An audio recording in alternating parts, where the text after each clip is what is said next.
झारखंड के लाल टाइगर जयराम महतो की एनडीटीवी में क्या हो रही है चर्चाएं। आइए इस वीडियो में हम लोग देखते हैं। दोस्तों, आप लोग भली भांति जानते होंगे टाइगर जयराम महतो जो कि एक नई नवेली पार्टी है झारखंड की, और वो विधानसभा में 70 या 71 सीटों से चुनाव लड़ रही है। तो आइए हम लोग इस वीडियो में देखते हैं कि आखिर क्या टाइगर जयराम महतो की चर्चाएं एनडीटीवी में हो रही है। जयराम, अच्छा मैं वही जयराम सवाल आपसे महतो पूछना इस चाह रहा था। चुनाव में अच्छा, लड़े, लोकसभा में 3.5 लाख वोट ले गए गिरिडीह से, हाँ। गिरिडीह से। और जयराम महतो, उनकी पार्टी का नाम JKVLM कुछ, मतलब झारखंड लोकतांत्रिक मोर्चा। लोकतांत्रिक मोर्चा ऐसा कुछ नाम है। और वो बहुत ही तेजी से बढ़ता हुआ नाम है झारखंड की राजनीति में। ये वो बहुत बड़ा फैक्ट है। वैक्यूम को भरने वाला नाम है। जैसे कि मैं, अगर हो सकता है कि मैं एक्स्ट्रापोलेट कर रहा हूं, लेकिन जैसे दिल्ली की राजनीति में आपने देखा था 10 साल पहले कि भाजपा कांग्रेस लड़ती थी और एक आम आदमी पार्टी निकल कर आ गई और वो उम्मीद की किरण लेकर आई।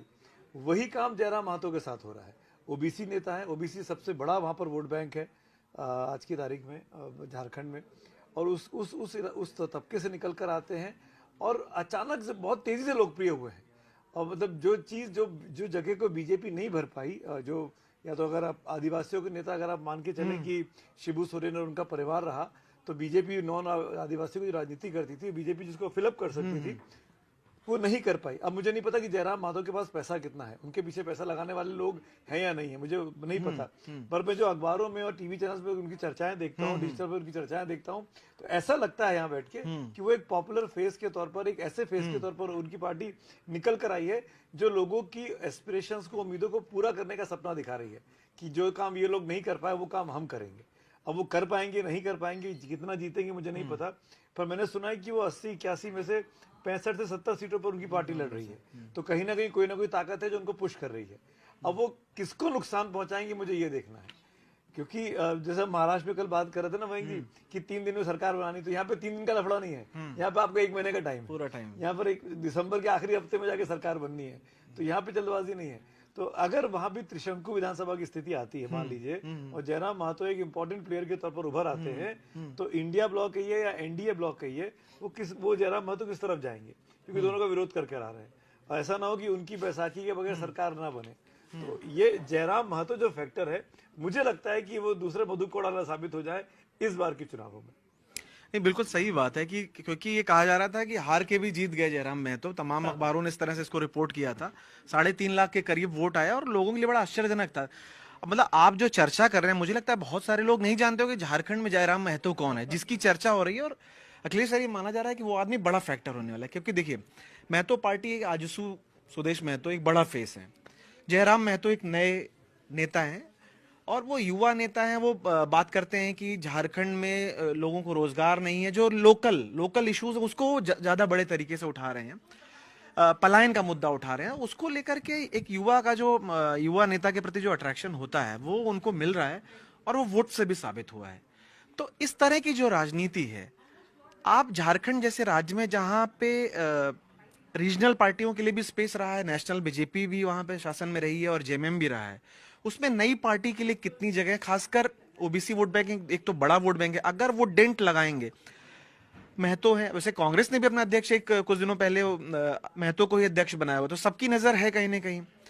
ये डेंट लगाएंगे तो किसका नुकसान करेंगे और उससे परिणाम पे क्या असर पड़ेगा, जो बागी फैक्टर हुआ था यहाँ पे। अब आप देखिए, एक जयराम महतो की पार्टी लोगों बागियों के लिए एक उम्मीद बन गई है, क्योंकि उन्होंने लोकसभा में थोड़ा अच्छा किया है। अगर बागी लड़ना चाहेंगे तो निर्दलीय लड़के इनकी पार्टी से लड़ेंगे। ऐसे में भाई बागियों का अपना जो ताकत, अपनी जो वो होता है, उसके साथ फिर इनका एक जो नया इन्होंने एक आधार तैयार किया, तो मिलकर एक बड़ा फैक्टर हो सकता है। क्या एक छोटे राज्य में जयराम महतो जैसे लोग एक बड़ा फैक्टर बन के उभरते हैं? बन सकते हो। जहाँ छोटे राज्य होते हैं, छोटी कॉन्स्टिट्यूंसी होती है, वहां पर कुछ भी वोट इधर उधर हो जाए तो आप एक बड़ा फैक्टर बन जाते हैं। लेकिन आप ये मत भूलिए कि हम इन्हीं सोफों पर बैठकर कुछ दिनों पहले चर्चा कर रहे थे इंजीनियर राशिद के बारे में। हाँ। इंजीनियर राशिद किंग मेकर होंगे, ये होंगे वो होंगे, लेकिन जब चुनाव परिणाम आया तो कुछ नहीं हुआ। अपने यहाँ कहते हैं ना कि बंद मुट्ठी लाख की, खुली तो खाक की। तो चुनाव में तो जिसके पास जितनी ताकत होती है उसी से उसकी क्षमता का आकलन होता है। जब ये बात हो रही थी तो मैं वो दिमाग पर जोर डाल के याद करने की कोशिश कर रहा था कि राजस्थान में जो एक बड़ा युवा चेहरा आया था, यो छात्र संघ की राजनीति से उभर करके और विधायक का चुनाव निर्दलीय जीते, उनके बारे में लोकसभा चुनाव में आया कि वो बहुत ये कर देंगे वो कर देंगे, लेकिन वो शायद कुछ करिश्मा नहीं कर पाए, नाम भी अभी याद नहीं आ रहा। रविंद्र भाटी। हाँ, रविंद्र भाटी। तो ये होता है जब आप 3 महीने 4 महीने में आप नाम नीचे चला जाता है, वो इसलिए क्योंकि माहौल बनता है, क्योंकि जब किसी की क्षमता के बारे में आप अंदाजा नहीं लगा सकते तब इस तरह की बातें होती हैं। लेकिन वही होता है कि परिणाम के बाद ही तय होता है कि क्या, लेकिन किसी को भी डिसमिस नहीं कर सकते आप, लोकतंत्र है, सबको आजादी अपना वर्चस्व स्थापित करने के लिए। जब अरविंद केजरीवाल आए थे, जब उन्होंने पॉलिटिकल प्लान लिया, तो किसने सोचा था कि वो इस तरह स्वीप करेंगे दिल्ली सही को? बात। तो इसलिए किसी को डिसमिस आप नहीं कर सकते, लेकिन हाँ जो कास्ट फैक्टर है वो उसमें कितना असर डालेंगे ये देखने की बात होगी, क्योंकि वो एक बड़ा ओबीसी चेहरा बनकर के उभर रहे हैं। और जो राजनीति सुदेश महतो की होती है, तकरीबन उसी तरह की राजनीति वो भी कर रहे हैं जयराम महतो। तो उस पे क्या सुदेश महतो को नुकसान पहुंचा रहे हैं, क्या सुदेश महतो को रिप्लेस कर रहे हैं, ये एक देखने की बात होगी। और फिर जाहिर सी बात है कि अगर ऐसा होगा तो वो बीजेपी जो गठबंधन है उसको वो डेंट पहुंचाएंगे। लेकिन क्या कोई अंदर खाते किसी से कोई समझौता है, जैसा कि सुमित भी कह रहे हैं, कोई बैकिंग किसकी है, किसका समर्थन उन्हें मिल रहा है, ये देखने की बात होगी। क्या मुद्दे वो लेकर के लोगों के बीच में जा रहे हैं, तो ये सब मुद्दे देखने की बात होगी। लेकिन हाँ, झारखंड जैसे राज्य में जो छोटी पार्टियां होती है, जहाँ पर कि एक निर्दलीय भी 23 महीने तक मुख्यमंत्री बन सकता है, वहां पर कोई भी करिश्मा कर सकता है। और हमेशा राजनीति में संभावना का खेल होता है, पॉसिबिलिटीज ओपन होती है, कोई भी इसमें आगे बढ़ सकता है। बड़ा इंटरेस्टिंग, सॉरी, हाँ मतलब बड़ा इंटरेस्टिंग चीज़ पढ़ रहा हूँ मैं उनके बारे में।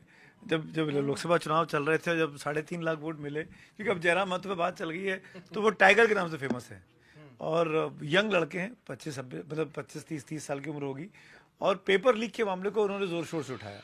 यूथ में बड़े पॉपुलर हो गए हैं, जो फर्स्ट टाइम वोटर्स होंगे उनके बीच में। हाँ, वैसे रविंद्र भाटी थे, उसी से आपने रविंद्र भाटी का नाम लिया, उसी से याद आया कि ये टाइगर कहलाते हैं। सीट थी शायद टेरी गढ़वाल की, वहाँ पे हाँ। लोकल जो पेपर लीक और सब मुद्दे पे, वहां पर भी एक नाम आया था। तो ये युवाओं के बीच बड़े लोकप्रिय, और ये यूट्यूब और सोशल मीडिया की सेंसेशन भी है।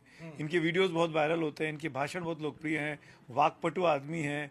अब वही ना, संगठन कितना मजबूत है, अपनी लोकप्रियता तो ठीक है, अपना चुनाव तक तो ठीक है कि 3.5 लाख वोट लिया है, लेकिन 81 में से 70 सीटों पे लड़ना, तो लड़ने का खर्चा, प्लानिंग कौन करेगा, कहाँ कहाँ कैंपेन खुद कर पाएंगे, कितनी, मैंने सुना, मैं पढ़ रहा था अभी कि शायद 2 सीट से खुद लड़ने वाले हैं, 2 सीटों पर खुद लड़ेंगे, पर आप 2 पे लड़ पाएंगे ना, कितनी पे लड़ सकते हैं आप?